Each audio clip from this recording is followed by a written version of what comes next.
perfeito. Tenho certeza que eu acho que a maioria conheceu o pastor Cazé, mas né, eu acho que a maioria não conhece a esposa dele, a irmã Elza, né, que é 10 vezes melhor que o pastor Cazé. Né? Hoje ele vai mandar uma mensagem para mim. E o Felipe também, né, que é um menino de ouro, vocês vão ter a oportunidade, acredito, de conhecer eles, mas é bom. E a gente ora, então, eu queria convidar a igreja, né, a ficar de pé. Nós vamos também estar orando pela Dora, pela Ádia. Né? A Ádia, eu acho que completou o tratamento dela essa semana, não foi isso? É essa agora, é essa, né? Quarta-feira, né? Quarta-feira vai ser a última sessão do tratamento que ela está fazendo, né? Aí depois ela vai ser reavaliada para ver se vai parar, se vai continuar, né? Mas segundo os planos médicos, essa quarta-feira é a última sessão do tratamento dela contra o câncer. Pai, em nome de Jesus, como igreja, nós queremos interceder neste momento, Senhor, pelo Teu povo, Deus Pai, Senhor, pelos Teus filhos sobre a face da terra, Senhor. Nós oramos, Senhor, Pai querido, pelos nossos irmãos que são, Senhor, perseguidos por causa do Evangelho, Deus Pai, por aqueles que pregam, Senhor, por aqueles que te cultuam em países onde o Evangelho é proibido, onde o cristianismo, Senhor, é tido como um crime, Deus Pai. Que o Senhor tenha misericórdia dos nossos irmãos.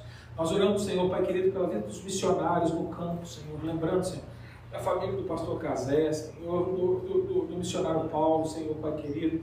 Nós oramos, Senhor, pelos missionários que estão ao redor neste mundo, levando o Evangelho de Jesus Cristo, Deus Pai.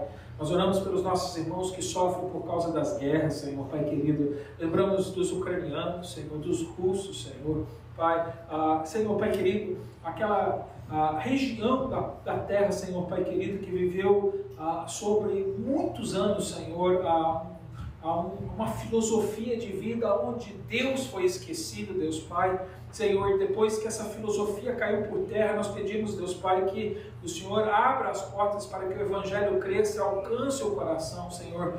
Pai, toda uma geração, Senhor, te rejeitou, Senhor, Pai querido, e não ouviu do Teu nome. Nós pedimos a oportunidade de levarmos o Evangelho a essas nações, Deus Pai, e ajudar esses irmãos que sofrem hoje, Senhor, perdendo as suas casas, perdendo seus trabalhos, seus entes queridos, Senhor, que eles possam, Senhor, permanecer firmes na fé, Senhor, esperando em Jesus, sabendo, Senhor, Pai querido, que as perdas nesta vida, Senhor, não significarão em perdas na vida seguinte, Deus Pai, porque quem tem Jesus tem tudo, Senhor.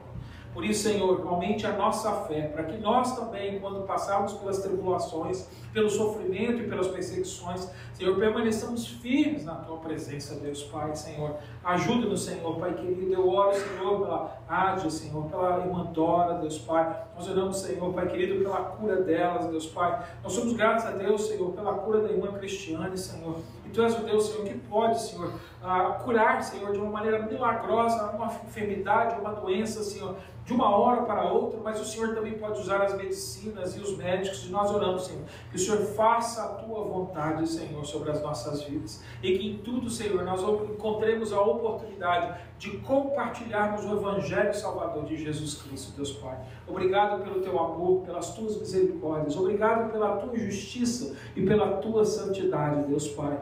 Por isso, Senhor, hoje nós somos gratos, oramos que o Senhor nos abençoe com o culto hoje, Senhor, cheio da Tua presença, que o Espírito Santo de Deus, Senhor, tome os nossos corações e nos ensine a Tua palavra para andarmos nos Teus caminhos, e seja para Ti o louvor, a honra e a glória, em nome do Senhor Jesus. Amém. Amém. Glória a Deus. Glória a Deus. Você pode abrir sua Bíblia em Isaías, capítulo 14. Isaías 14. Eu preciso desse microfone ou os outros não funcionam? Não?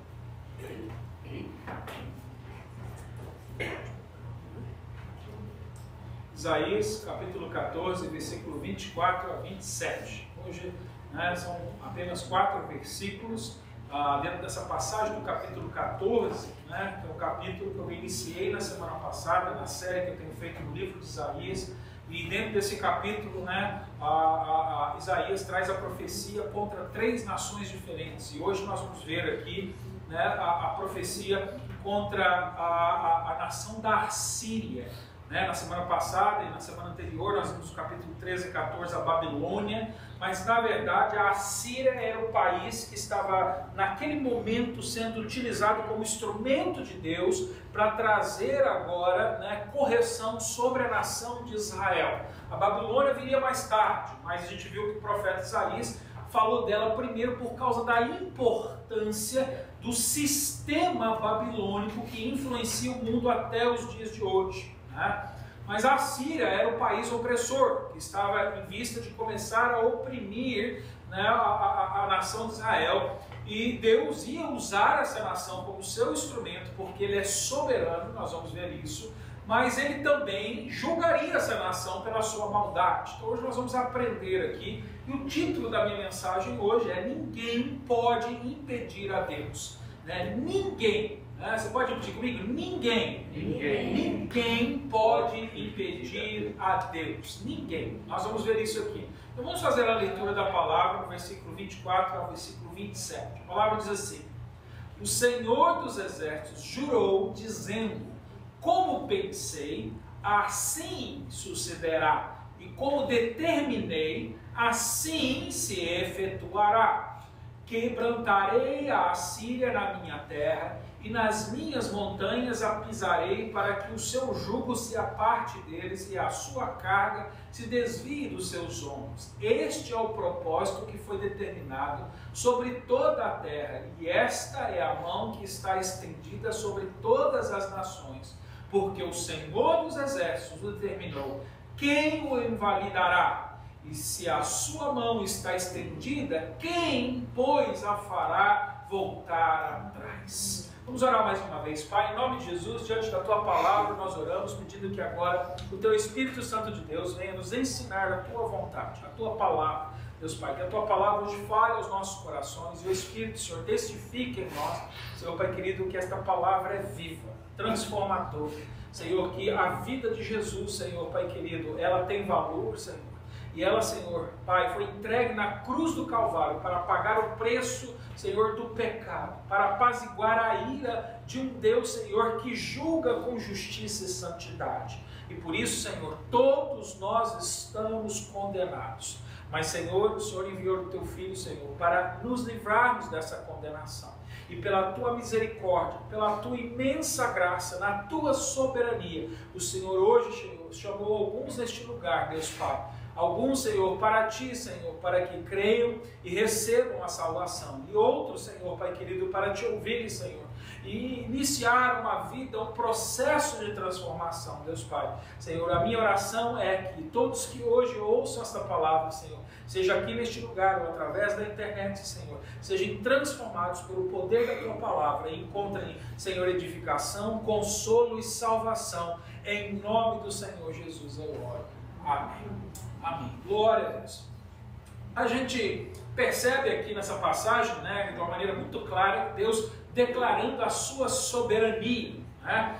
Quando a gente estuda, quando a gente vai para a escola, né, a gente descobre que existem, né, pessoas que escrevem a respeito da história do mundo, que a gente chama de historiadores. Né? E os historiadores, eles contam eventos da história, só que eles contam esses eventos apenas depois deles terem acontecido.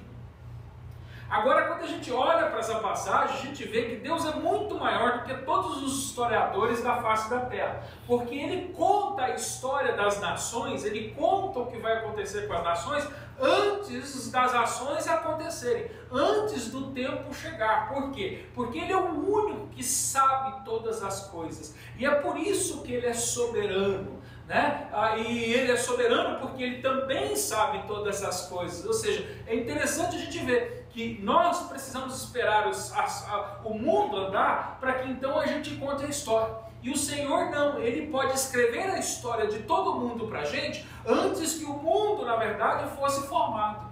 Porque tudo está debaixo da vontade, do controle, da autoridade, da soberania do nosso Deus. Isso é maravilhoso.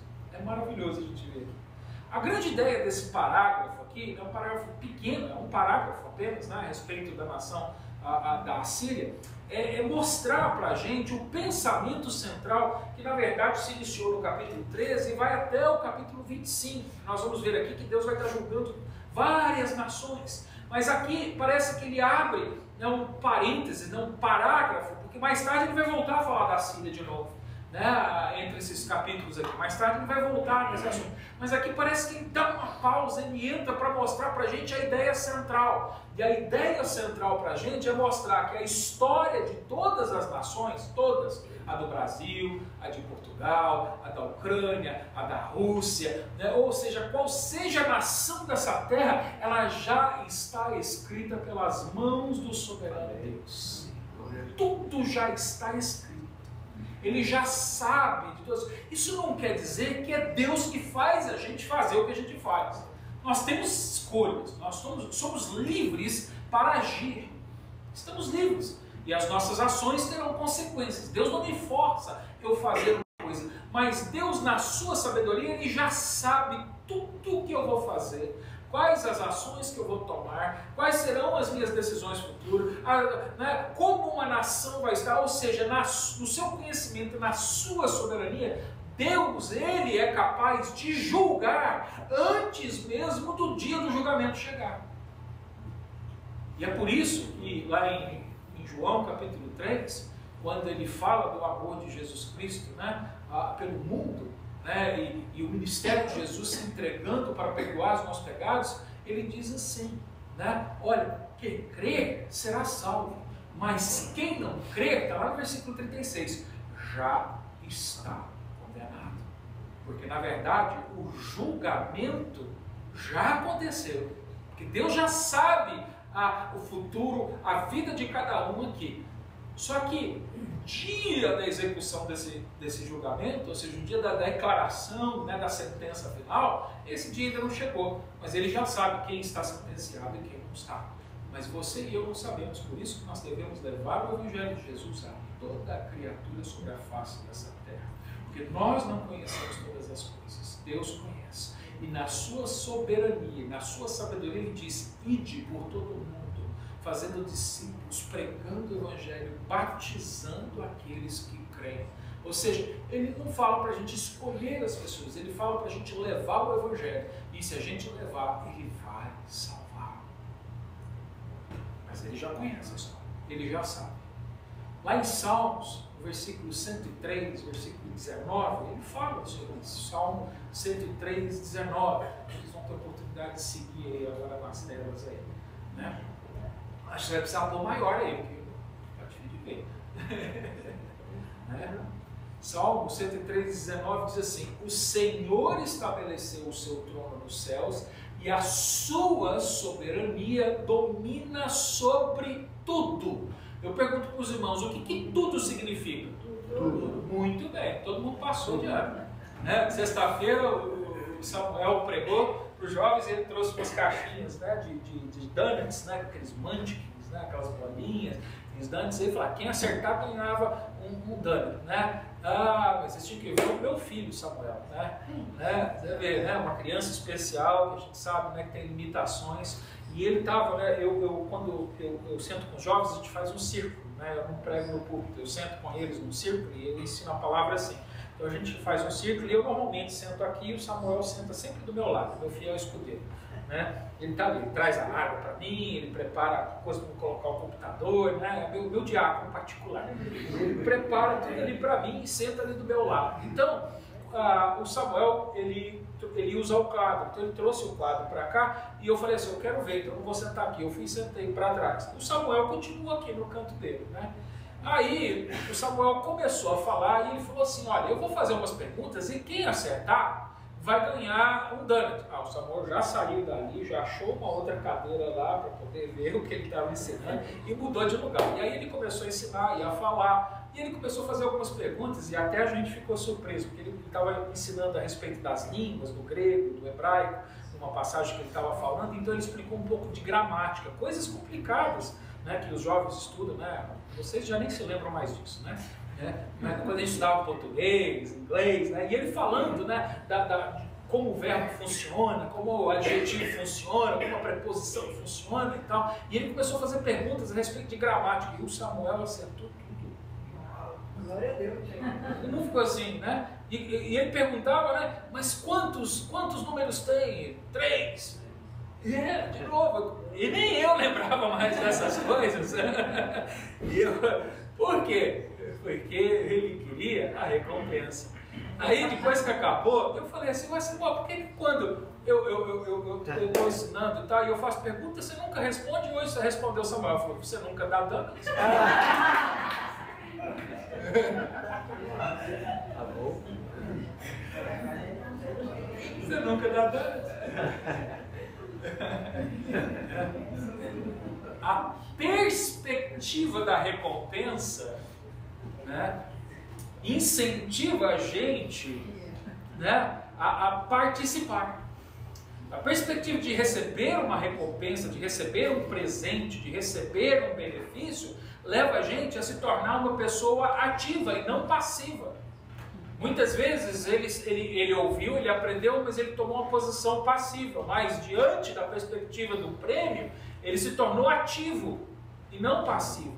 E aqui, né, a gente entender que Deus é soberano e que, porque Ele é soberano, Ele já sabe o futuro de cada um e Ele já, na sua santidade, e na sua pureza, na sua perfeição, na sua justiça, Ele já julgou todas as coisas e Ele diz, todo aquele que crer será salvo. Nós devemos tomar na nossa vida cristã uma atitude ativa e não passiva. Por quê? Porque Ele tem donuts pra gente lá no fim. Que bom, né? Ele tem muito mais do que donuts, querido. Ele tem vida eterna. E tudo que a vida eterna pode nos proporcionar. Isso devia fazer com que a gente ficasse pronto para responder todas as perguntas que as pessoas nos perguntassem. Não é verdade? É lindo a gente olhar isso. Então, a palavra mostra isso para a gente. Então, vamos destrinchar a passagem que eu li a partir do versículo 24. Né? A primeira parte aqui da minha mensagem, eu intitulei assim, Deus soberano sobre todas as nações. Olha o versículo 24 de novo. Ele diz, o Senhor dos exércitos jurou, dizendo, como pensei, olha só, isso surgiu no pensamento de Deus, né, no seu coração, na sua mente, a gente pode dizer assim. Né? Isso não era ainda uma ação, não é algo, mas ele está dizendo, como eu pensei, assim sucederá. Como eu determinei, assim se efetuará. Ou seja, Deus tem poder para trazer à realidade aquilo que Ele pensa e aquilo que Ele determina. Deus nunca falha. É por isso que nós podemos confiar em Deus. Aliás, é por isso que a gente chama Ele de Deus. Por que a gente fala que os outros deuses são falsos? Porque nenhum outro ser ou invenção, que a maioria desses deuses na verdade são apenas invenções, tem a capacidade de fazer tornar a realidade aquilo que pensa ou aquilo que determina. Olha, eu vou dizer, eu já pensei muitas coisas a respeito da minha vida e eu já determinei muitas coisas da minha vida que eu tive que calar a boca, né, colocar o meu rabinho entre as pernas e ficar quieto, porque eu não tenho poder para realizar tudo o que eu quero, tudo o que eu penso. Mas Deus não precisa fazer isso. Ele é soberano, Ele pode. Os propósitos de Deus, eles são imutáveis. Eu pergunto para os irmãos, porque hoje em dia a gente está vivendo um tempo, parece que os crentes assim, estão com medo. Estão com medo.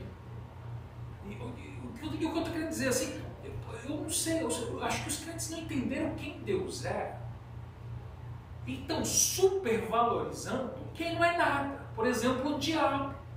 Ele até tem poder, ele até pode agir, mas ele diante do que Deus é, ele não é nada. Mas tem gente dando mais poder ao diabo do que a Deus. Deixa eu perguntar uma coisa para você. Quem que está regulando os assuntos da terra? É Deus ou é o diabo? Deus. Deus.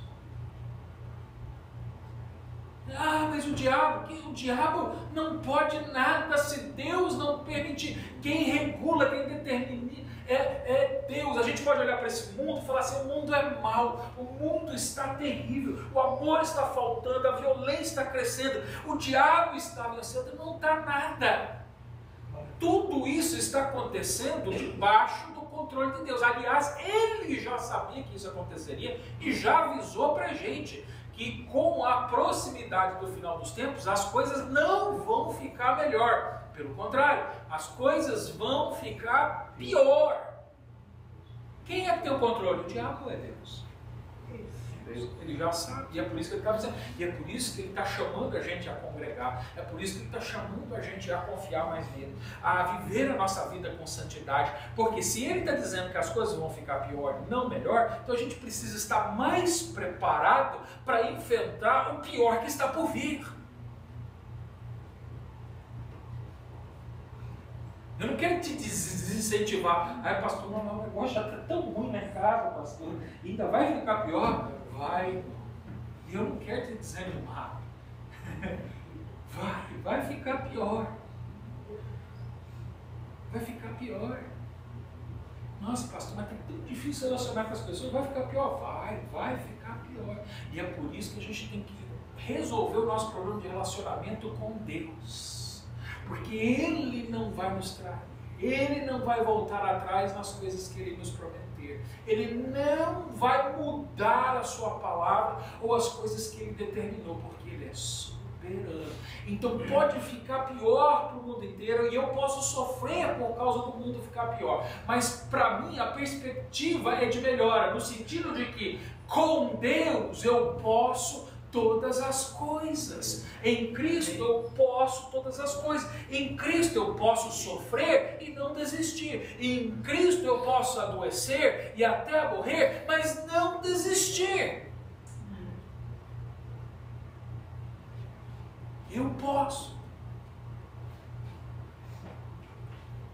Dentro do contexto do Evangelho hoje, né, da prosperidade tem sido pregado do Evangelho, né, que a gente fala em inglês aqui, name and claim, né? A gente fala o Evangelho da Fé. Aí você fala assim, não, mas o Evangelho da Fé está certo, pastor. Não o Evangelho que eles andam pregando, né? Que você fala assim, nossa, você tem fé, você vai lá e fala no mundo espiritual e vai ser seu. Querido, você não tem soberania. Quem tem é Deus. Não adianta você falar, você gritar, você chorar. Se Deus disser não, é não. Porque Ele é soberano e não você. E agora, né, os pregadores de hoje estão falando que vocês também são deuses, né? E se você não acredita em mim, ouça com cuidado, porque muitos já estão dizendo até de uma maneira já mais escancarada. Não, você não é feito a imagem e a semelhança de Deus. Eu estava vendo um outro dia falando isso. Você não é a imagem da igreja? Sou. Então, Deus não te formou de uma maneira inteligente como Ele é? É. Deus não colocou sobre você, né, o caráter dele? Colocou. Então você é um Deus. E aí o povo, então nós somos pequeno Deus, somos pequenos deuses. Então se eu sou um pequeno Deus, o que eu faço? Não, é só eu orar, Deus tem que fazer. Não é isso. Isso é um absurdo. Porque se nós pudéssemos isso, então Deus não seria soberano, porque não haveria soberania.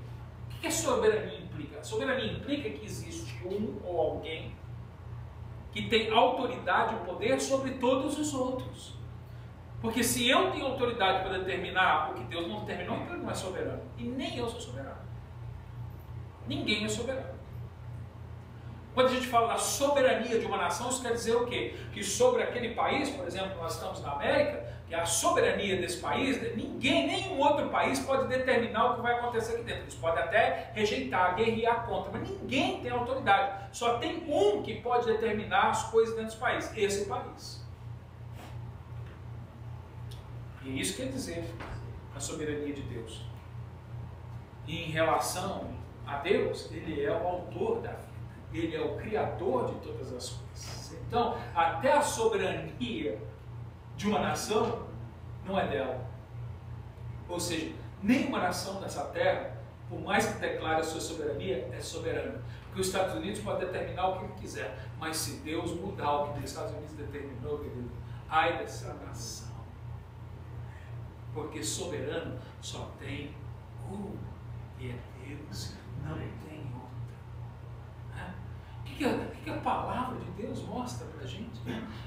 Ela mostra que se nós cremos nas palavras de Jesus, ou seja, não há espaço para a gente ficar incerto, ter dúvidas, não há espaço para incerteza. Porque se Deus é soberano, por que eu duvido do que Deus tem para mim? Por que eu duvido que Ele pode me salvar, ou Ele pode me curar, ou Ele pode... Por que eu duvido se Ele é soberano? Ele pode todas as coisas. Por isso que o povo de verdade de Deus, a marca de um povo de Deus, uma pessoa convertida, é fé. O que é fé? É confiança plena no seu Senhor, porque sabe que Ele é soberano. Olha só, dentro dessa versículo 24, ele usa uma frase, ele fala assim, jurou dizendo, né? Sobre o juramento de Deus, aqui existe uma pequena diferença entre promessa. Promessa é uma coisa e juramento é outra. Elas são sinônimas, elas são parecidas, mas uma coisa é uma coisa, outra coisa é outra coisa, né? A promessa é uma coisa e o juramento, né? A promessa é um decreto, é uma palavra. O juramento é algo solene, é uma solenidade, vamos dizer assim, é uma promessa com solenidade. E aqui ele está dizendo isso, né? Ele usa essa palavra aqui, jurou dizendo, ou seja, né? Por que ele estava fazendo aqui um juramento, né, na palavra de Deus a respeito da Assíria, né? Assim diz, dizendo, o Senhor dos Exércitos jurou dizendo. O que ele estava querendo lembrar aos crentes, à nação de Israel? O que ele quer lembrar a você e a mim, quando ele usa essa palavra, olha, eu jurei dizendo? Ele quer lembrar que nós estamos debaixo das bênçãos de uma aliança. É algo solene. Ele tinha feito uma aliança patriarcal com a nação de Israel. Ele havia prometido a Abraão, a Isaac, a Jacó. Ele fez um juramento. Ele disse, olha, eu estou fazendo uma aliança debaixo dessa promessa. Então essa não é só uma promessa, ela se tornou um juramento. O juramento não pode ser quebrado. Ele vai ter efeito. Então, independente de eu nesse momento estar usando a Síria para afligir vocês que não estão me obedecendo, não estão me ouvindo, ainda assim, porque eu fiz uma aliança, eu jurei para vocês, então quando passar o tempo da correção, eu vou te abençoar. E é assim. Existem momentos na nossa vida em que a gente passa pela correção de Deus e a gente não gosta muito, mas porque nós temos uma aliança com Ele, Ele prometeu, Ele jurou que Ele nos abençoaria. E aqui você fala assim, mas isso era para o povo de Israel. Ok, é para o povo de Israel, e Deus ia e vai cumprir. Mas o povo de Israel foi levantado para abençoar quem? Todas as nações da terra. Então, em ti serão benditas todas as nações da terra. As bênçãos para aquele povo são bênçãos para nós, porque é através do cumprimento da palavra de Deus, através daquele povo que Jesus chegou até hoje, né, para mim e para você. Hoje eu e você somos salvos porque Deus abençoou a nação de Israel e daquela nação saiu o nosso Salvador. É maravilhoso a gente ver isso. Ele determina, ele jura, né? Tem alguns tipos de juramentos que Deus faz na Bíblia. Os dois principais tipos de juramentos, ou seja, né, a maioria dos juramentos que Deus faz, em primeiro lugar, são em relação à bênção patriarcal, né, quando ele promete, né, a terra, ele promete que vai dar uma terra para aquele povo, é a que mais ele repete na Bíblia, né? E a outra bênção que ele fala para a gente é a respeito do julgamento. Ele também fala muito a respeito de julgamento, é a segunda bênção mais falada na Bíblia, né? Aí você fala assim, mas pastor, o julgamento não é bênção. Não é assim, né? Julgamento é bênção, porque julgamento faz separação. Julgamento, né, remove o inimigo. Julgamento remove, né, o impedimento. É bênção, julgamento é bênção para quem crê, não para quem não crê. Para mim e para você, julgamento é bênção. Mas tem um terceiro tipo de juramento que ele faz na Bíblia, que é a respeito da chegada do Salvador. E é interessante que Deus fala mais a respeito da terra prometida, mais a respeito do julgamento, do que o próprio chegada do Senhor Jesus Cristo. São juramentos que ele faz. Ele faz juramentos. Eu quero dar alguns exemplos na palavra de Deus. Deuteronômio 7,8. Deuteronômio 7,8 diz, mas porque o Senhor vos amava e para guardar o juramento que fizera aos vossos pais, o Senhor vos tirou com mão forte e vos resgatou da casa da servidão, da mão de Faraó e rei do Egito. Está vendo? Isso aqui é um juramento, uma promessa, um juramento que Deus fez de quê? De que levaria Israel a uma terra prometida. Salmo 110, 4. Salmo 110, 4 diz, jurou o Senhor e não se arrependerá. Tu és um sacerdote eterno, segundo a ordem de Melquisedeque. Aqui ele está fazendo um juramento a respeito do Messias, Jesus, através do salmista. Hebreus capítulo 6, versículos 16 e 18. Hebreus 6, 16 e 18, ele diz: quando a pessoa, agora está falando com a gente, quando a pessoa faz um juramento e invoca alguém maior que ela. Bem, assim, a gente não fala assim, eu juro por Deus. Não é? Eu juro pelo nome do meu pai. Eu juro pela minha mãe. Normalmente, quando a gente faz um juramento, alguém já fez juramento aqui? Já? Normalmente, quando a gente faz juramento, a gente não põe o nome de alguém. Né? Eu juro por isso, por aquilo. A gente sempre põe alguém maior do que a gente. Né? É normal, o que a Bíblia está dizendo. Quando a pessoa faz um juramento, invoca alguém maior que ela. E, sem dúvida, o juramento implica uma obrigação. Deus também se comprometeu por meio de um juramento, para que os herdeiros da promessa tivessem plena convicção de que ele jamais mudaria de ideia. A promessa e o juramento não podem ser mudados, pois é impossível que Deus minta.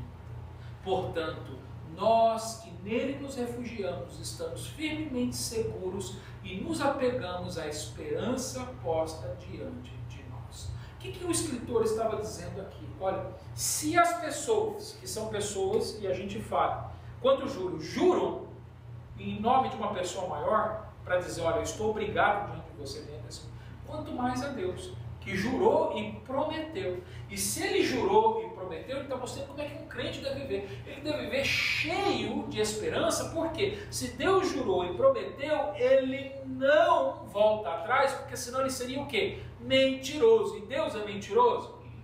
Não. Então ele aqui está mostrando que Deus, ele vai cumprir tudo que prometeu, que ele jurou. Então nós não devemos o quê? Andar ansiosos por coisa alguma. Ah, pastor, está tão difícil, eu estou tão ansioso. Lembre-se das promessas do Senhor. Por isso que a gente precisa ter a palavra dentro do nosso coração, querido. Porque a gente, eu não estou dizendo que você nunca vai ficar ansioso. Você vai, eu fico. Só que a gente pode vencer a ansiedade dentro do coração. E não vai adiantar tomar muito remédio ansiolítico, né? Tem os remédios ansiolíticos que ajudam, né, a tirar um pouco a ansiedade, mas assim que o remédio passa a ser feito, a ansiedade volta. Porque o problema do nosso coração não é fisiológico, né? Passa. Alguém já tomou aqui remédio para ansiedade? E não acontece? Você melhora. Depois passa. Aí, né, alguns quando está ansiedade engordam, outros emagrecem. Né? Aí o que engordava para de engordar. Aí depois que ele para de tomar o remédio, ele engorda de novo, porque a ansiedade volta.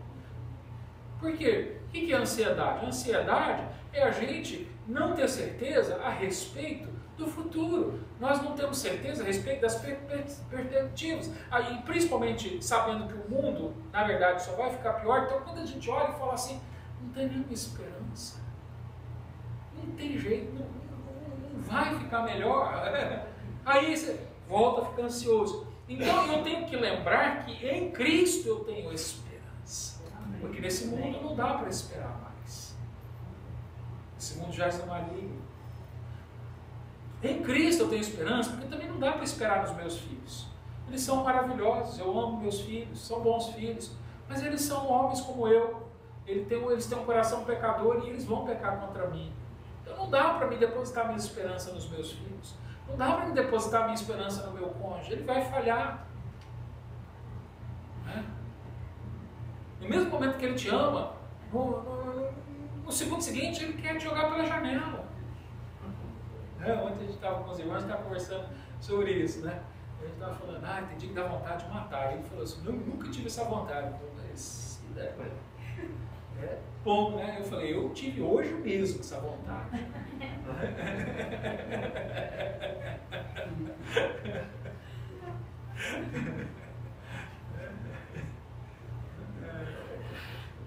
Mas, então, se eu não tenho em quem esperar, se eu não creio de verdade, se eu não tenho o coração transformado para crer que eu tenho um Deus soberano que não volta atrás e que vai confirmar tudo aquilo que Ele prometeu, e uma das promessas que Ele me fez é que Ele vai me salvar pela eternidade, eu não vou mais conseguir viver.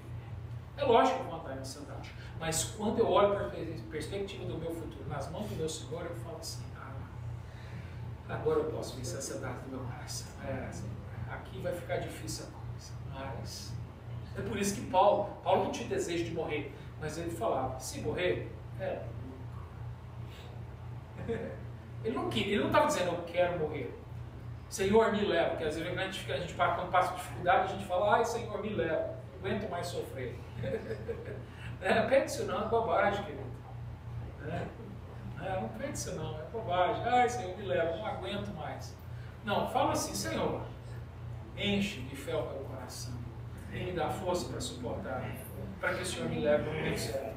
Porque a morte é luz, mas eu só quero ir no momento certo, Senhor. Eu quero ir na hora certa. Porque o momento de Deus é perfeito, é agradável, edifica, traz segurança.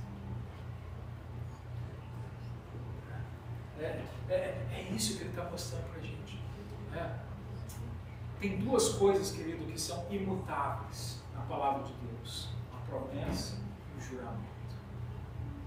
Eu acho que Deus, mas falando da ação de Deus, é imutável. O pastor John MacArthur, ele fala assim, a palavra de Deus não precisa de confirmação de outra pessoa. É confiável porque o próprio Deus é fiel. Isso é lindo. Querido, você não se alegra por saber que você tem um Deus soberano? Te alegra em saber que você tem um Deus soberano? Não te alegra saber que Deus ele tem o mundo inteiro nas suas mãos? Tudo inteiro nas suas mãos. Você não se alegra de como Deus pensa, ele diz assim, de como o que Deus pensa, assim vai acontecer. E é tão lindo, a palavra de Deus diz que Deus tem pensamento sobre nós. Quem lembra essa passagem? O que Deus pensa a respeito da gente? Ele tem o quê? Pensamentos de paz. Não de morte. E o que pensa, ele tem poder para fazer vir a acontecer. É o que ele diz. Olha só.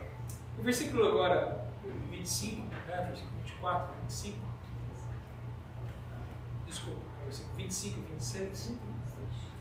Ele mostra agora o julgamento da Assíria.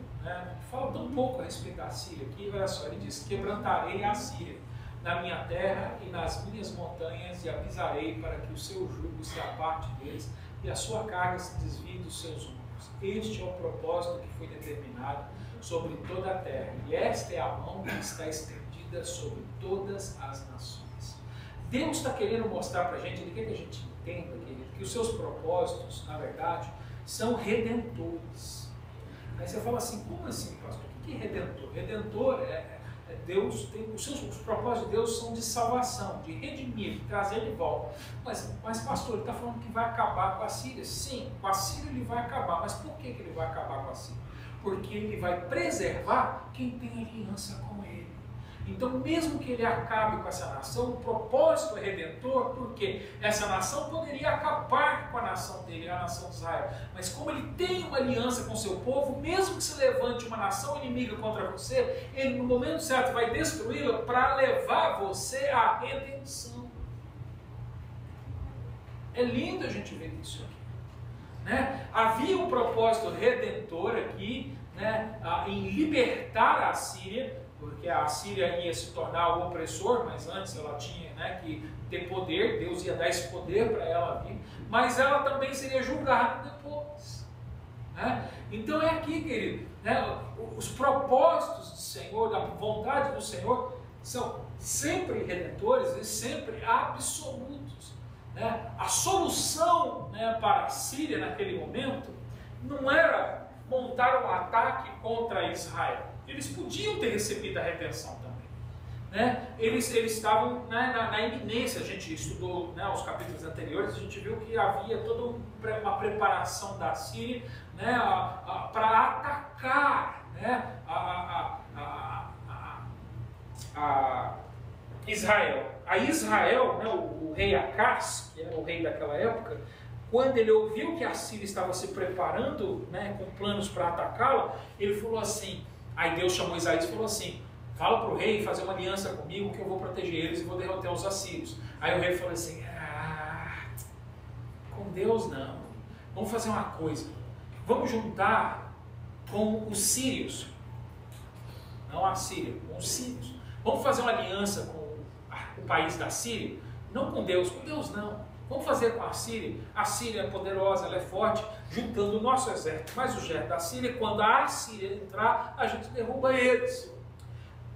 Então, tanto a Síria, quanto a Israel, eles rejeitaram qualquer aliança com Deus e decidiram tomar uma ação por si próprio, confiando nas suas forças. E é por isso que Deus, na sua justiça, precisou julgar, porque elas não quiseram uma aliança com Deus. E Deus falou, vocês não querem aliança comigo? Só que eu tenho uma aliança com Israel. Com a Síria eu não tenho, com a Síria eu não tenho, com a Babilônia eu não tenho, com os outros países eu não tenho.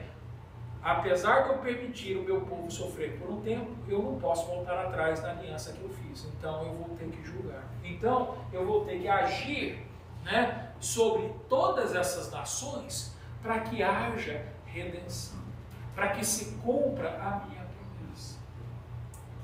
E na história a gente vê, né, no fim a Síria, né, ela foi derrotada, não por completo, né, no ano 701 a.C., né, ela não foi completa, não foi completa naquele período. O que aconteceu foram 185 mil soldados. Imagina, né, um país, né, naquele tempo, que hoje a gente fala em país, a gente pensa, né, nas nações grandes, naquele tempo aquele país era uma tribo, né, o país era um povoadozinho, né. Da onde você é? Da onde você é? Da onde você é? Daniel? Da onde você é? De que lugar? Lagoa da Prata. Lagoa da Prata, então, né? Lagoa da Prata naquele tempo era um país, vamos dizer assim, nos dias de hoje. E quantos habitantes tem lá? 65 mil. 65 mil, você vê, era uma nação um pouquinho maior. Eles tinham 185 mil soldados. 185 mil soldados. E eles cercaram Jerusalém com 185 mil soldados. Né? Eles, está lá em Isaías capítulo 37, nós vamos ver isso. Eles tomaram Jerusalém. Só que mais tarde, em 689, né, veio um outro rei, que é Senaqueribe, o rei da Babilônia, e ó, acabou com eles. Depois, mais tarde, em 586, outro rei veio, Ciro, né, e destruiu por completo. Aí pronto, aí cumpriu exatamente o que Deus disse. A gente fala assim, mas então só foi em parte. Não foi, não, foi total depois. Que Deus promete, o que Ele promete, Ele cumpre. Então o versículo 26 aqui para a gente, ele faz um contraste, na verdade.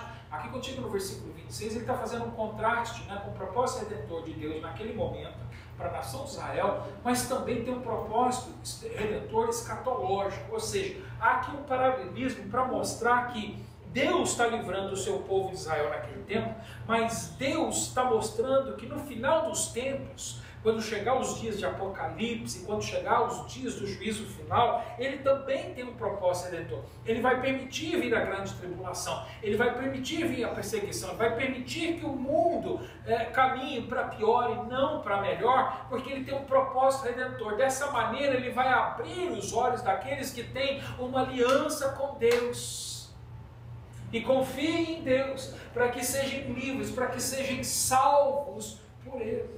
É o que Ele está mostrando aqui para a gente, porque os decretos que Ele decreta a respeito do mundo, né, estão sob o seu controle. Ninguém pode mudar isso. O povo assírio deveria então ser alvo da soberania de Deus aqui, porque Deus não permite que a injustiça fique sem punição. E nenhum injusto vai ficar sem punição. E é por isso, querido, que hoje, se você está me ouvindo, se você não tem andado com Jesus Cristo, se você não tem vivido uma vida para Deus, hoje você deve ir diante de Deus. Por quê? Porque existe essa perspectiva de que aquele que está andando em injustiça vai receber a justiça de Deus para a punição. mas aquele que entregar a sua justiça com fé em Jesus Cristo receberá o seu perdão. Então hoje você tem uma oportunidade de receber punição ou perdão. Ainda há oportunidade para o perdão, porque Cristo vive. Ele morreu e ressuscitou. Ele foi na cruz do Calvário para pagar pelas nossas injustiças, pelos nossos pecados. E se nós cremos, Ele é fiel e justo para perdoar todos os nossos pecados. Amém. É essa a perspectiva aqui. Lá em Romanos 9,16 ele diz: assim, pois isto não depende do que quer, nem do que corre, mas de Deus que se compadece. Do que ele está falando? Olha só, versículo 27, o último versículo da nossa passagem. Ele está mostrando que de novo ele vai voltar e vai dizer assim: por quê? Por que eu julgo? Por que eu estou dizendo isso? Porque eu cumpro o que eu determino. Olha lá, versículo 27. Porque o Senhor dos Exércitos determinou: quem os invalidará? E a sua mão está estendida. Quem, pois, fará voltar atrás? Tem alguém que pode mudar Deus? Eu vou perguntar, querido, né, será que a vontade ou as ações do homem podem frustrar os planos de Deus? O que você acha? Não. Tem gente que fala que não. Mas aí, quando acontece alguma coisa, mas aquele enviado do inferno entrou na minha vida para atrapalhar. É por isso que hoje eu não estou na igreja. Você não está na igreja porque você não crê em Jesus Cristo. Porque nenhum homem e nenhuma ação do homem pode impedir o plano de Deus. Foi o que eu acabei de ler em Romanos 9,16. Assim, pois isto não depende do que quer. Tem gente que fala: eu quero. Depende de você que quer. Nem do que corre, mas de Deus que se compadece. Ele é o único soberano. 2 Timóteo 1,9, olha só o que ele diz lá. Que nos salvou e chamou com uma santa vocação, não segundo as nossas obras, mas segundo o seu próprio propósito e graça que nos foi dada em Cristo Jesus antes dos tempos e dos séculos. Olha só, está falando da salvação. Olha que interessante, né? A gente, como pregador, né, como cristão, a gente fala assim: nós vamos pregar, e aí a gente pergunta, né, quem creu, levanta a mão, quem creu, me diz que eu quero orar com você. Não tem nada de errado, a gente faz isso, a gente vai orar com as pessoas, a gente vai desafiar as pessoas a crerem em Jesus Cristo, porque é assim que elas vão se tornar alertas a respeito da salvação. Mas olha que interessante que ele diz aqui nessa passagem: que nos salvou? Quem foi? Foi o pastor? Foi a pregação do pastor? Foi a oração do irmãozinho? Não. Foi você? Não. Foi Jesus. E olha, a sua salvação já estava escrita antes da fundação dos séculos. Aqui. A graça que nos foi dada em Cristo Jesus antes dos tempos dos séculos. Que coisa boa. Você fala: ele já sabe tudo. Ele já sabe. Ele sabe quando você ia viver, quando você era criança, quando você era jovem, quando você era adulto. Ele sabe, né, o dia, né, que nem muitas vezes quando, né, a gente está conversando a respeito, né, da salvação, da minha vida, conversando com outros pastores, outras igrejas, as pessoas me perguntam, né, e eu me converti aos 30 anos de idade. Foi no ano 2000. Né, eu tinha acabado de completar 30 anos de idade, exatamente no mês do meu aniversário eu me converti. Eu tinha 30 anos. E muitas vezes as pessoas perguntavam, né, se você pudesse voltar atrás, você faria diferente, né? Porque eu ouvi o Evangelho pela primeira vez mais ou menos aos 14, 16 anos. Mais ou menos entre os 14 e 16 anos. E eu rejeitei, eu não dei ouvido, né? Aí eu falava: se eu pudesse, eu voltaria e daria ouvido. Mas eu não podia, não posso fazer isso. E a verdade é que se eu voltasse atrás, eu não ia dar ouvido mesmo. Porque Deus sabia exatamente quando o meu coração seria mudado. Ele sabia o dia, a data, onde, o local, onde tudo isso ia acontecer. Não porque Ele determinou desta maneira, mas é porque Ele me conhece, Ele sabe de todas as coisas. Na sua soberania, Ele me salvaria, mas seria no momento da história exata. Então não adianta ficar pensando, mas se eu tivesse me convertido antes, então eu tinha feito mais assim, eu tinha feito assado. Não me importa, porque o plano de Deus é esse. Então não me importa o que eu faria. O que importa é o que eu vou fazer com o que Deus me deu, com o tempo que Ele colocou nas minhas mãos. Porque Ele salvou um homem na cruz, ao lado de Jesus, e ele não teve tempo para mais nada. E aquele foi o plano maravilhoso de Deus na vida daquele homem. Que ele reconhecesse Jesus, fosse salvo e morresse. Deus tem um plano maravilhoso para você.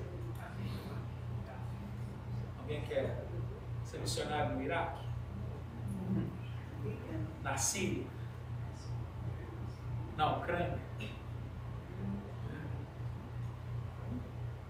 Esse é o plano maravilhoso de Deus para alguns. Salmo 2,4 diz: aquele que habita nos céus se rirá, o Senhor zombará deles. O que ele está mostrando aqui?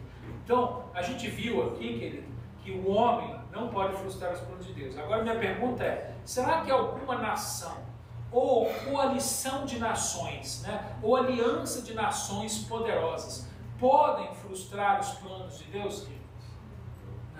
A passagem acabou de dizer para a gente aqui em Salmo 2,4 que aquele que habita nos céus, que é Deus, ele vai dar risada, ele vai zombar deles. Quem são as nações? Quem são os países, as coalizões? Né? Nós temos as coalizões, né? Tem o G8, é isso? G8? Hã? Como que é esses grupos de nações que existem? Hã? É o G8. É G8, né? As Nações Unidas, né? Tem outras coligações de nações poderosas, né? É o que ele está dizendo, não importa, Deus está rindo. Eles estão lá fazendo reunião, estão lá determinando coisa e achando que eles podem alguma coisa. Se Deus fizer assim,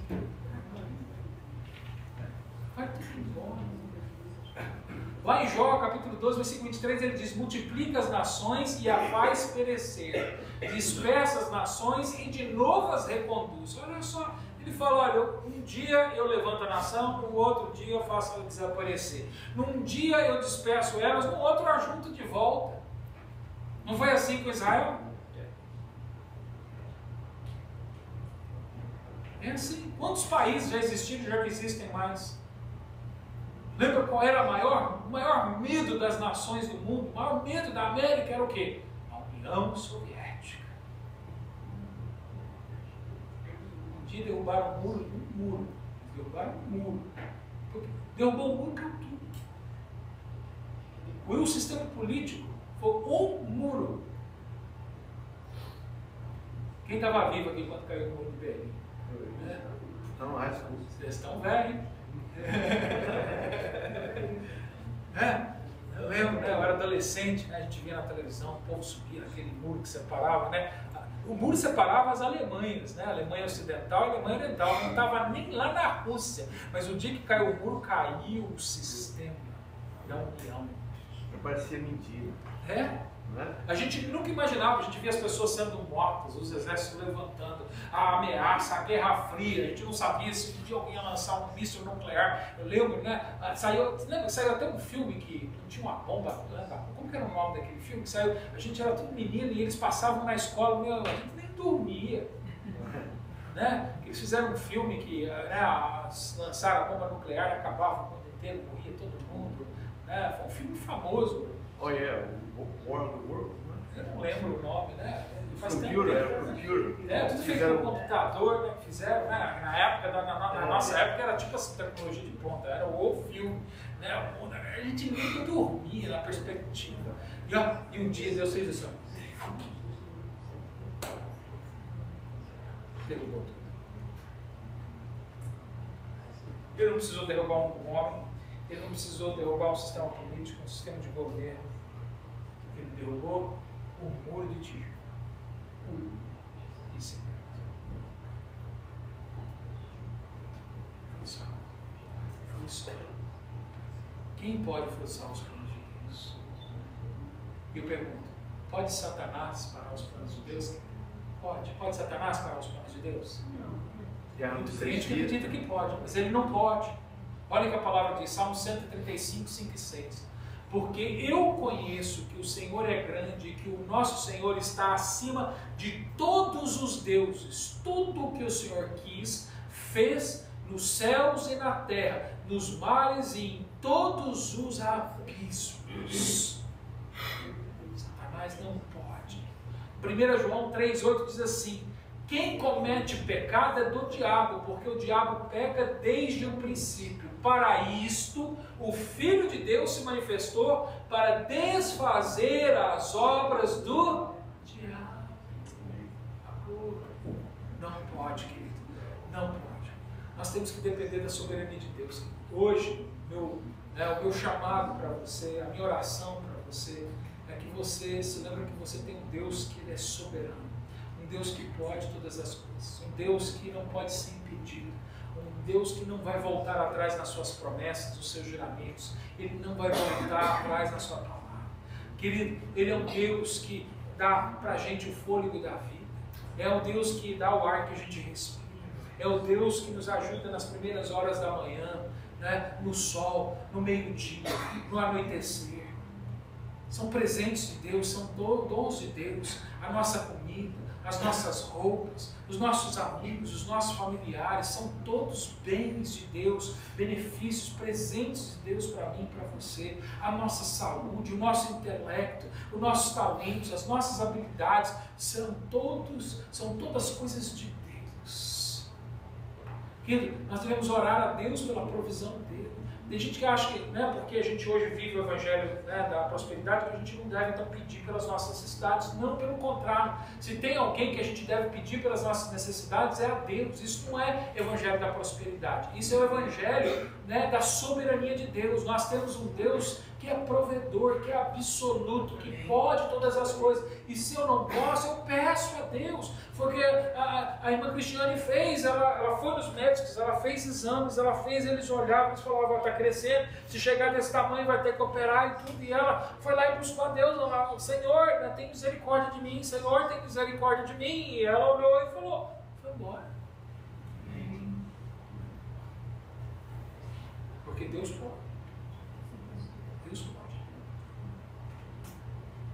Eu sei que a irmã Ade e a irmã Dora também oraram quando elas receberam a notícia. Isso não quer dizer que a irmã Cristiane teve fé e as outras irmãs não tiveram fé. Ambas têm fé, porque tanto a irmã Ade, quanto a irmã Dora, quanto a irmã Cristiane continuam firmes com o Senhor.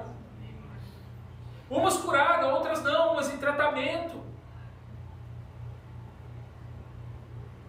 A cura não é a prova da nossa fé. A prova da nossa fé é a perseverança em confiar no Senhor. E saber que Ele é soberano. Se Ele levar a doença embora, Ele é Deus. Se Ele não levar, Ele continua sendo Deus. Essa é a prova da fé. Mas o evangelho que inventaram aí fora, que não é o de Jesus Cristo, é assim: se não aconteceu, é porque você não teve fé suficiente. Você deve estar em pecado. Nós estamos em pecado todos os dias. Eu estou em pecado. Eu nasci em pecado. É o que Isaías fala. Eu nasci em pecado. E ele não está falando que ele nasceu de uma prostituta. A gente fala assim, ele está falando que ele nasceu de uma prostituta. Não. Ele está falando que ele nasceu com a natureza adâmica. O coração dele é perverso, é pervertido. Nós nascemos em pecado. Nós somos pecadores que fomos salvos. E hoje Deus olha para a gente e fala, você é santo, não porque você é perfeito, porque Ele é santo. E Ele hoje está na sua vida. Mas você continua tendo a mesma natureza, só que agora transformada por Deus. Por isso que você tem essa luta dentro de você. Né? É difícil para um crente viver. Por que ele diz que o caminho do crente, Jesus ele falou isso lá em Mateus 7, que o caminho do crente é um caminho difícil, é uma porta estreita, é um caminho apertado. Por quê? Porque quem tem cachorro sabe o que eu estou falando. Se você tem um cachorro que não gosta do outro, eles brigam o dia inteiro. E é o que aconteceu. Deus colocou 2 cachorrinhos dentro da gente. Tem o cachorrinho do mal, quem lembra aqueles desenhos animados, que parecia o anjinho, o diabinho? É mais ou menos isso, só que não aparece nem anjinho, diabinho, está tudo dentro de você. É o cachorrinho da carne, é o coração da carne, do pecado que está lá dentro de você. Paulo falou, o pecado que eu não quero fazer, eu faço, mas aquilo que eu não quero, faço. Ou seja, eu quero as coisas de Deus, mas acabo fazendo as coisas da carne. Eu não quero as coisas da carne, né, e tenho dificuldade de fazer as coisas. É a luta que todos nós temos. Se você não tem essa luta, você não tem a Espírito Santo de Deus. Você está só com um cachorrinho da carne. Aí você não luta. Cachorrinho que não tem outro cachorrinho não briga. Não é assim que a gente fala, né? Quando eu não quero, dois não brigam. Não, ele não tem com quem brigar. Ele está sozinho. Porque você chega nessa terra com esse cachorrinho, o da carne, está lá dentro do seu coração. E aí Deus vai lá e coloca mais um para você cuidar. Aí os dois começam. Esse osso é meu. Esse osso é meu. Aí o Espírito fala, não, esse é meu, Jesus comprou ele. Aí a sua carne fala, não, mas eu sou dono de mim mesmo, eu que decido. Aí o outro fala, não, quem decide aqui é Deus. Ele fala, não, quem decide sou eu. Não, mas eu quero isso. Deus fala, não, mas eu quero aquilo. E aí a gente briga o dia inteiro aqui dentro da luz. Eu acho que deve ter uns Doberman aqui dentro. A briga é feia. É feia. É feio. É assim. Mas no fim, nós devemos buscar o favor de Deus, porque Deus é soberano. E Ele é soberano não apenas, né, no controle da maioria das coisas, mas no controle de todas as coisas. Deus não vai agir somente na maioria das coisas, mas sobre todas as coisas. E na sua soberania, Ele designou o seu próprio Filho para vir, morrer na cruz e pagar pelos nossos pecados, para que a gente possa crer, ter esperança, receber o perdão e viver em novidade de vida. Feche os teus olhos. Pai, em nome de Jesus, eu oro pedindo que o Senhor hoje nos abençoe, Senhor, com a compreensão de quem o nosso Deus é, de quem nós servimos, de quem nós cremos. Porque esse Deus, Ele é soberano. E Ele demonstra na sua palavra, através do julgamento das nações desta terra, Deus Pai, que ninguém, nada, pode impedir. Eu não posso impedir. Satanás não pode impedir. As nações juntas não podem impedir Deus. Senhor, um dia a Babilônia, Senhor, se ajuntou para construir uma torre, Deus Pai, porque acreditava, Senhor, que construindo essa torre e se elevando aos céus, acima do trono de Deus, seriam imparáveis. Deus deu.